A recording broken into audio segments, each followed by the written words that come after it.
One of my favorite classic or iconic SpongeBob episodes is Season 3's Krusty Krab training video, an episode that parodies fast food training videos from the 90s, and does a very good job at doing so.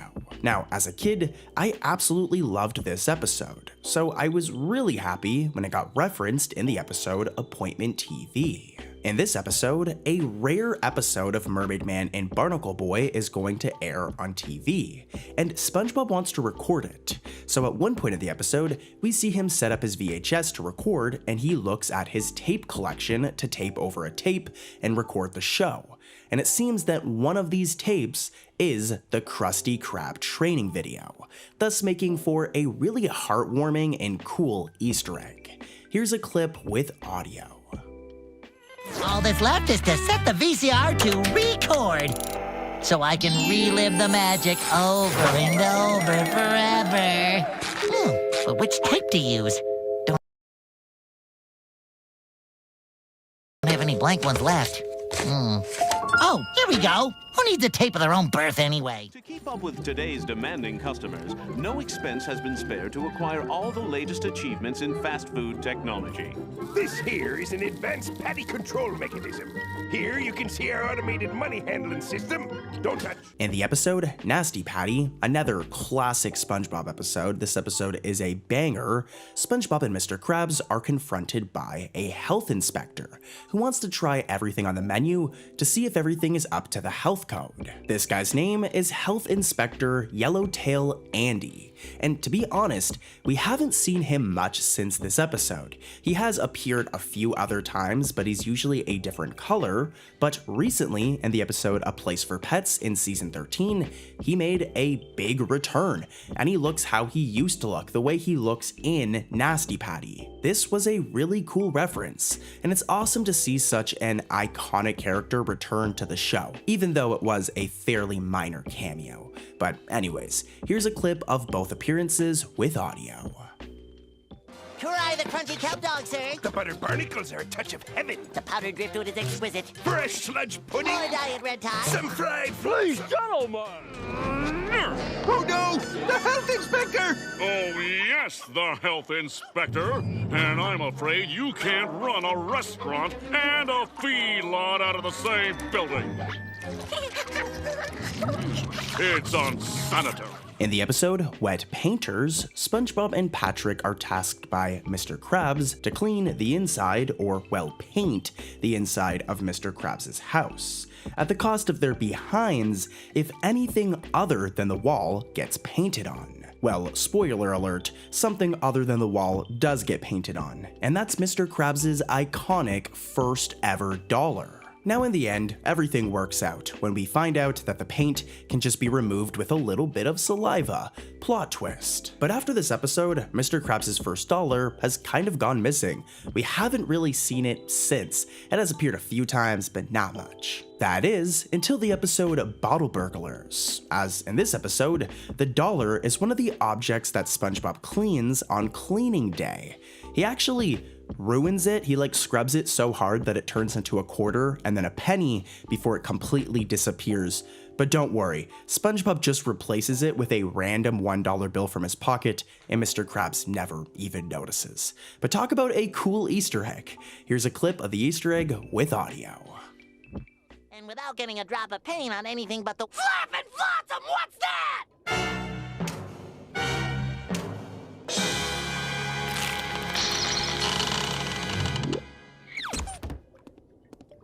We're dead, Patrick. Do you know what that is? Aw, Mr. Krabs' first dollar. How many what?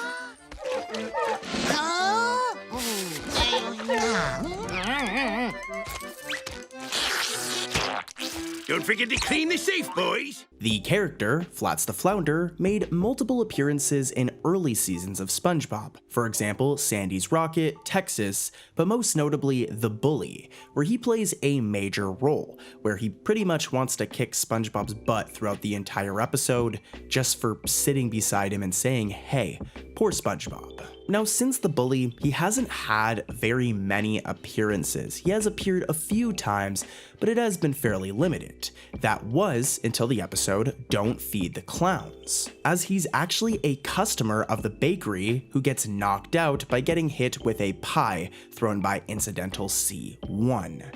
Talk about a cool reference. It's nice to see Flats the Flounder back in action again, especially in a more recent episode. Now, I'm going to show a clip of this Easter egg with audio, but before I do, I just want to say thank you to everybody who took the time to watch this video. Seriously, shout out to the Grapple Gang. I'm Cartoon Corey, and I'll see you guys again soon. Oh, and if you're new, make sure to subscribe. I'm going to be responding to the comments of all subscribers on this video. It actually shows me if you're subscribed or not. So comment and I'll respond if you're subscribed. Anyways though, I'll see you guys next time. Enjoy the clips. Flats is from a town where kicking someone's butt means that he wants to be your friend. And maybe play some sports with you on weekends. I got diarrhea.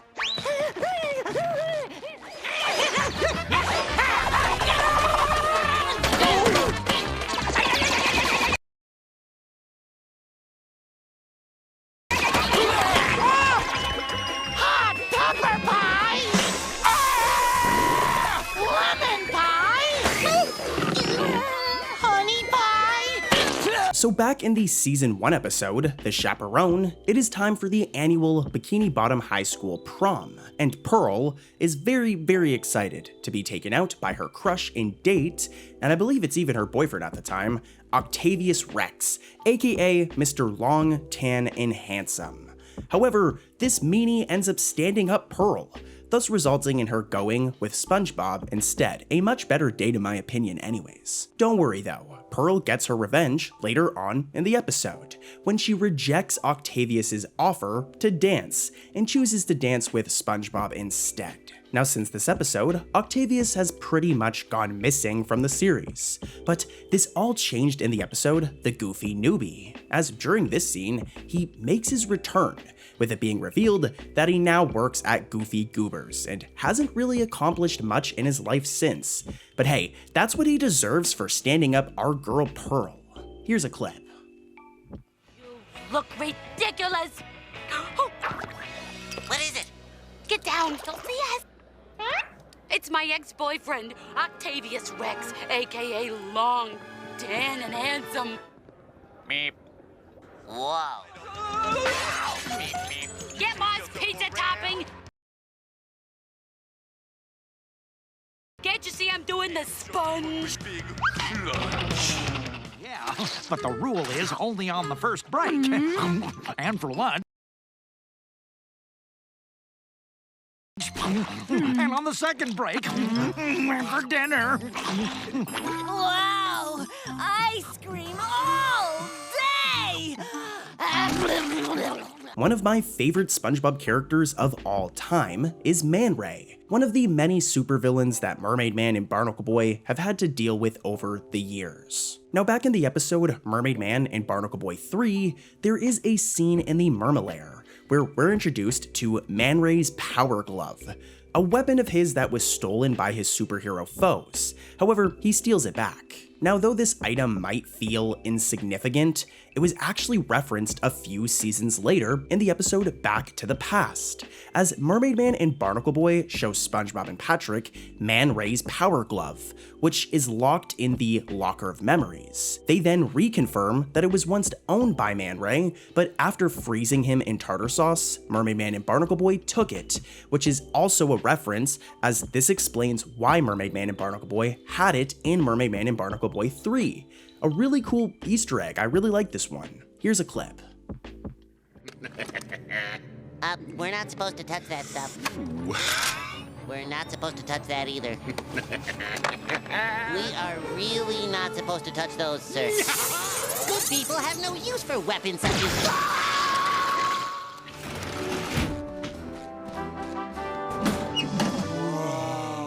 Oh, the magic claw from episode 1582. Man Ray's Power Glove! In the season 6 episode, The Krabby Chronicle, we get a cameo from a longtime fan favorite character that had been absent for some time.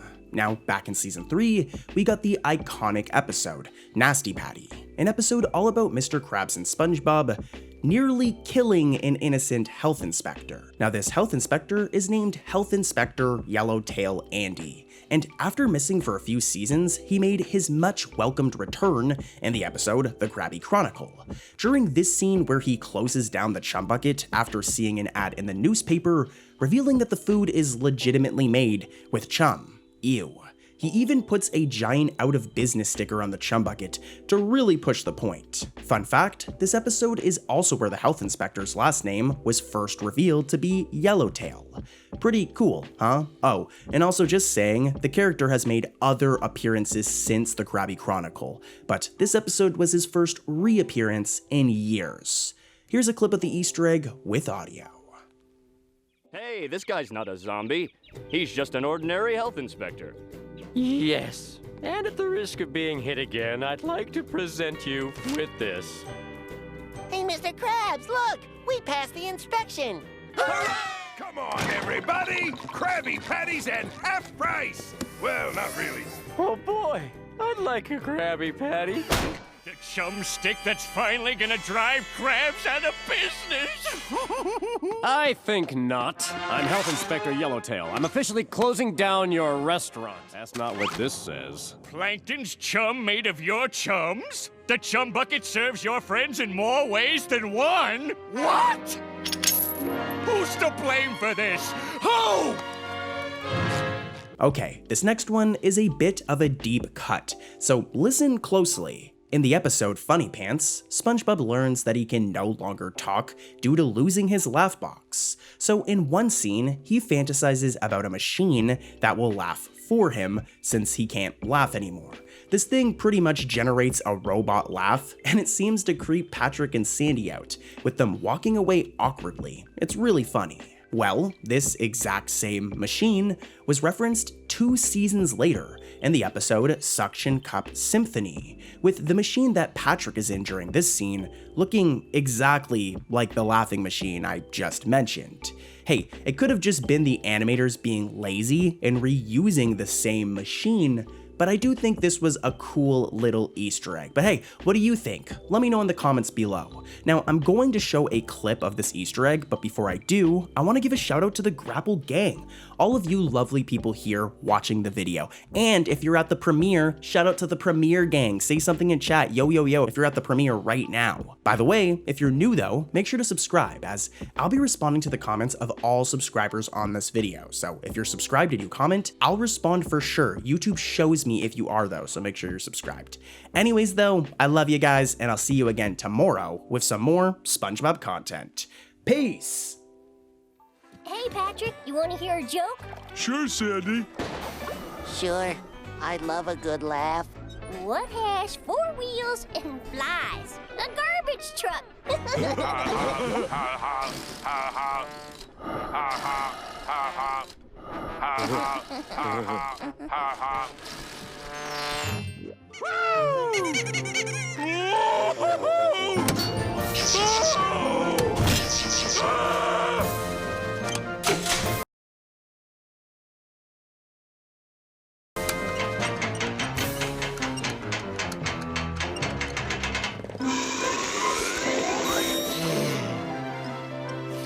One of the more underrated SpongeBob Season 1 episodes is Culture Shock, an episode all about Squidward organizing a talent show at the Krusty Krab.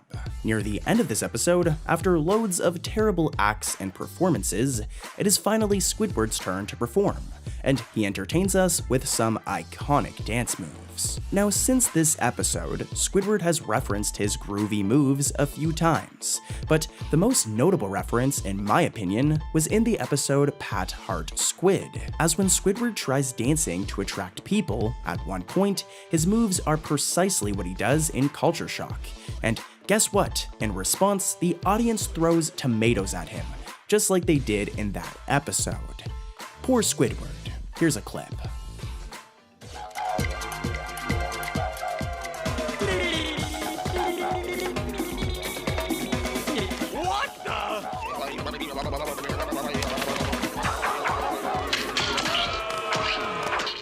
I will now bedazzle your dazzlers with interpretive dance.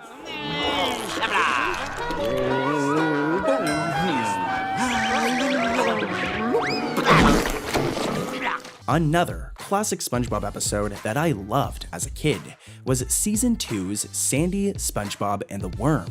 This episode was pretty darn epic, with SpongeBob and Sandy teaming up and going on an adventure to find the Alaskan bullworm that has been terrorizing Bikini Bottom. Now in the end, they succeed and manage to lunge the thing off of a cliff, and for a while, it seemed like this would be the last we'd see of the Alaskan bullworm.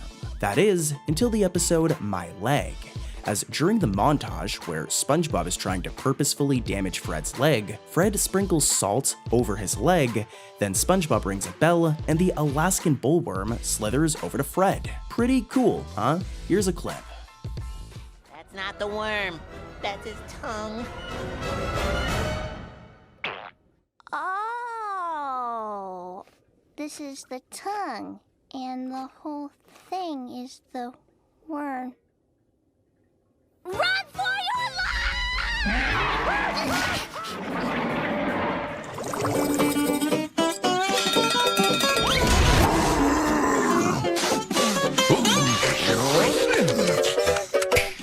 The episode, Appointment TV, has been covered many times on this channel, and that is due to it being full of Easter eggs. Like seriously, there is a good 5 to 10 Easter eggs in this episode, but today we're just going to focus on one.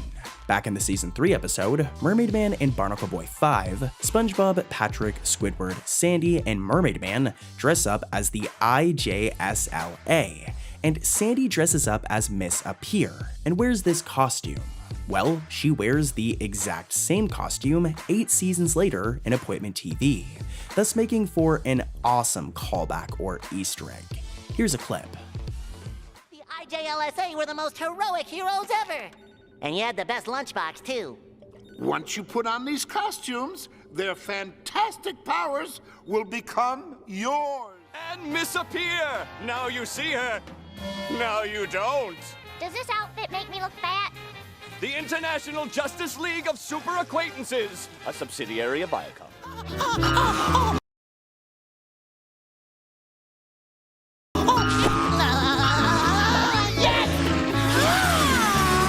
Thank you, everyone. I love the show. Back in the classic episode, Chocolate with Nuts, SpongeBob and Patrick struggle with their newly founded door-to-door chocolate bar business. That is, until they come across this Barnacle Chips billboard, which inspires them to be a little more business savvy. Well, it actually inspires them to start lying to people, but yeah. Well, as crazy as it sounds, this billboard has popped up quite a few times over the years as an Easter egg, with its most recent appearance being in the episode Teacher's Pests. Don't get me wrong, this is totally a really cool Easter egg, but I do find it funny that it's just a simple billboard. Nonetheless, I love classic references like these, so I hope to see it again in the future. There must be something to this selling game that we're just not getting. Other people do it. I mean, look at that.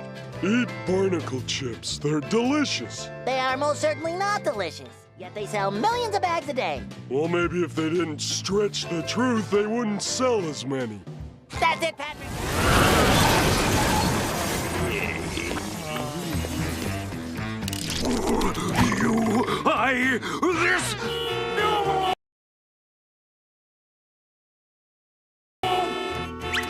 Now I don't know if it's just me, but it seems that Nickelodeon really turned up the Easter eggs in Season 12, as there are so many. One episode that comes to mind is Lighthouse Louie. In this episode, SpongeBob finds himself stuck cleaning Mrs. Puff's boating school lighthouse, which is full of a bunch of junk seen over the years throughout the show's history. Now during this scene, where SpongeBob falls into a pile of trash, we get a close-up look at one of these pieces of junk. I'm talking about this familiar-looking pizza box that I'm sure all of you recognize. That's right, this is yet another reference to one of my all-time favorite SpongeBob episodes, Season 1's Pizza Delivery. You know, I've always wondered if the Krusty Krab is still serving pizza, and hey, This pretty much confirms it. Here's a question though. Which toppings would you get on your Krusty Krab pizza? Let me know in the comments. Anyways though, here's a clip of the Easter egg. That box is haunted! Fine, these stairs are haunted!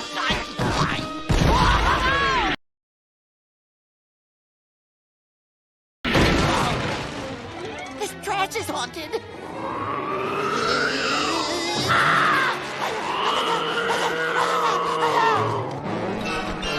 Krusty Krab, pizza is the pizza, yeah, for you and me.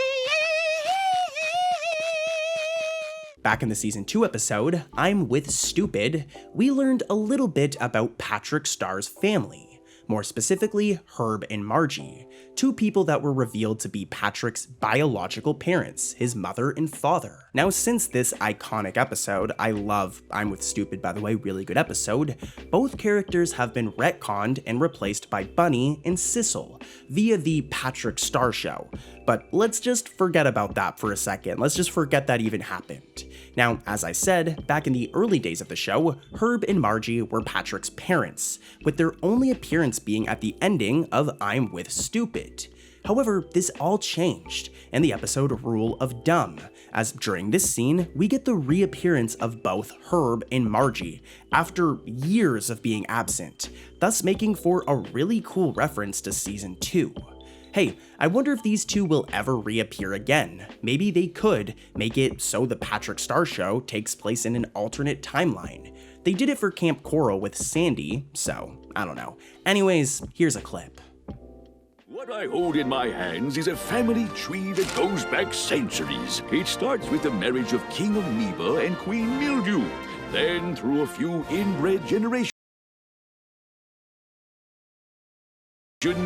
ends at you, Sir Patrick. As I just mentioned, SpongeBob Season 12 is absolutely filled to the brim with Easter eggs, and the episode Dream Hoppers is no exception. This is a bit of a different type of Easter egg though, as it isn't referencing an older episode, object, or character, but something from the show's history, something very important. Now, true SpongeBob fans already know this, but back before SpongeBob first aired in the late 90s, the show was originally going to be called SpongeBoy instead of SpongeBob, and his design was a little bit different. Well, during this scene, where we see a few flashing images on a TV, an image of SpongeBoy is visible for a split second, thus giving us a nostalgic callback to the show's origins. Really cool, and here's a clip. SpongeBoy, SpongeBoy, SpongeBoy, ahoy! Ah ha ha ha! Ah ha ha ha!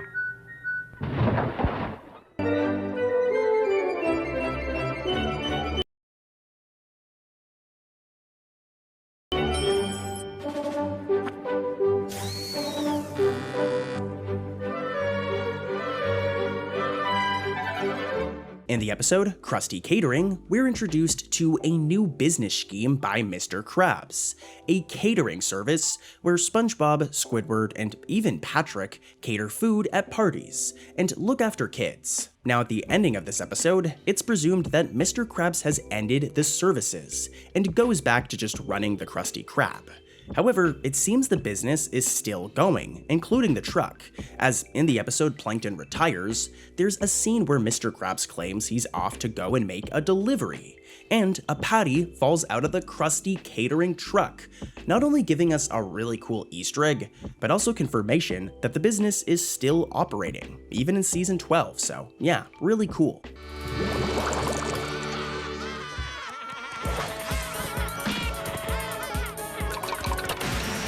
I cannot believe I let you talk me into this.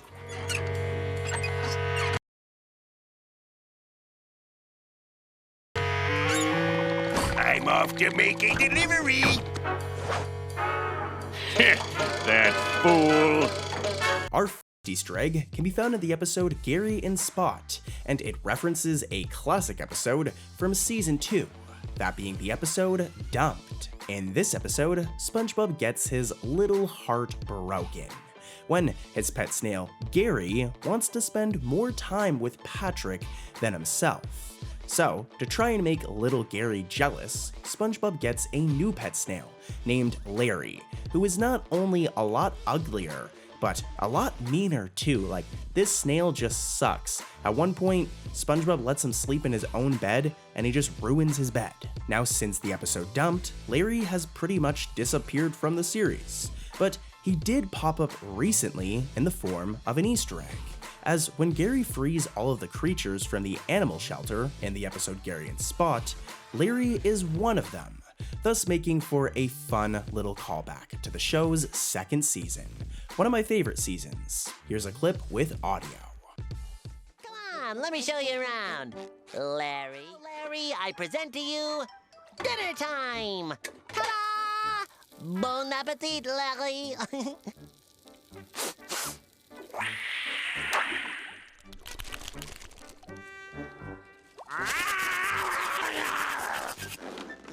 That's where I...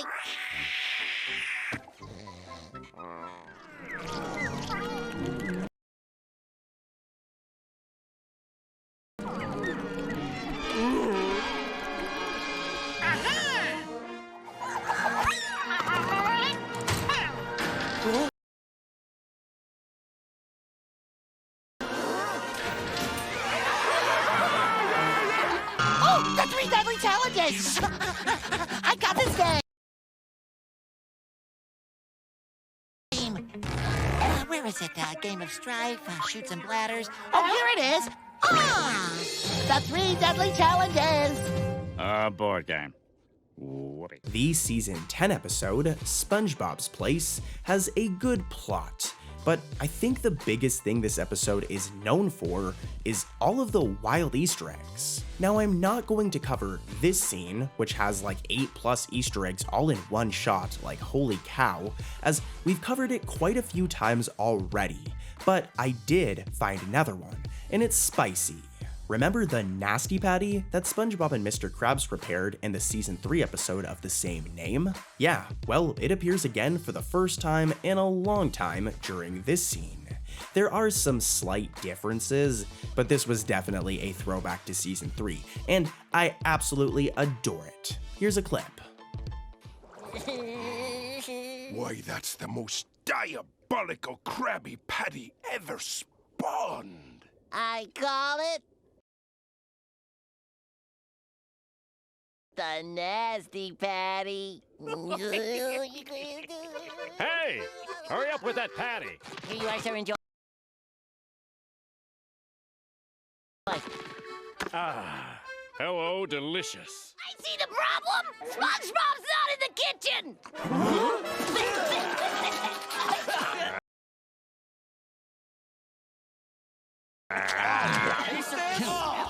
I don't know why, but it's bad.